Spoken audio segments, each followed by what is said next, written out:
Shalom Godly Family, yuk kita nikmati teh hangat, teduhkan hati, hadirkan semangat. Firman Tuhan pagi ini terambil dari surat Efesus, pasal yang ketiga ayat yang ke-14 hingga ayat yang ke-21. Saya tidak akan membacakannya, silakan Godly Family membaca di dalam Alkitab masing-masing.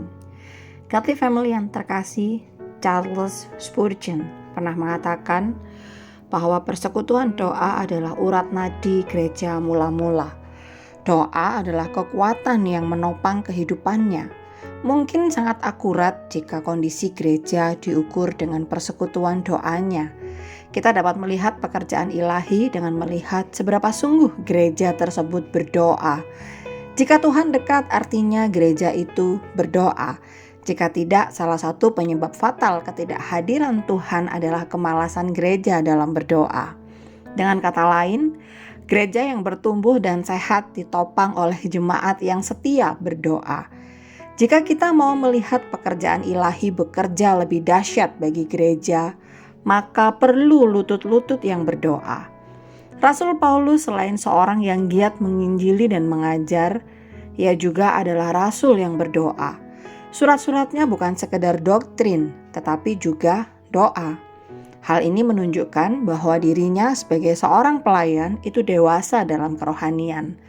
Doa-doa Paulus memberi penekanan kepada dua hal, yaitu kepada pelayanan penginjilannya agar ia diberi keberanian dalam menginjili, dan kepada orang-orang kudus atau percaya yang ia layani, bagi pertumbuhan iman, hikmat, kekuatan iman, kesatuan dalam roh, agar kehidupan mereka layak atau sepadan dengan panggilan mereka sebagai orang-orang yang telah diberi kasih karunia. Efesus pasal yang ketiga ayat yang ke-14 hingga ayat yang ke-21 ini adalah doa Paulus yang kedua. Yang pertama dicatat di dalam Efesus pasal yang pertama ayat yang ke-15 hingga ayat yang ke-23 yang ditulis Paulus dari dalam penjara. Paulus berdoa bagi gereja atau orang-orang yang sudah percaya di Efesus, mengingat tantangan yang harus jemaat hadapi. Tantangan yang pertama berasal dari penduduk kota Efesus.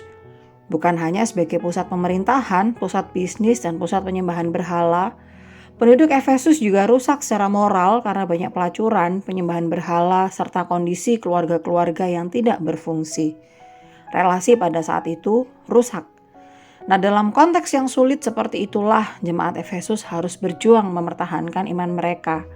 Tantangan lain datang dari dalam jemaat Efesus itu sendiri.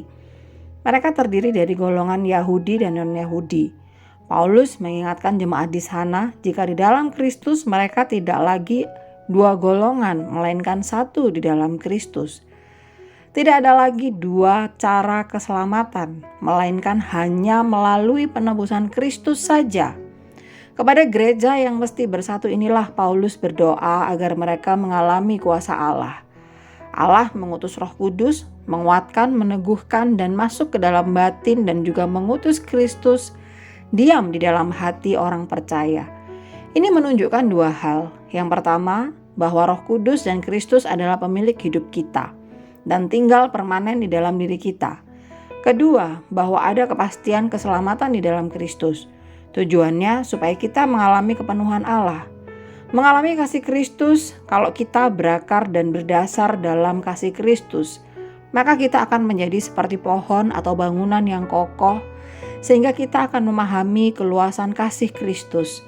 Ketika kuasa Allah memenuhi hidup kita dan kita telah berakar juga bertumbuh di dalam Kristus, maka buah iman yang timbul dari diri kita akan memuliakan Allah. Dan itu akan nampak secara nyata melalui spiritualitas dan juga karakter kita. Doa yang indah ini sangat tepat juga menjadi doa bagi gereja yang kita kasihi ini.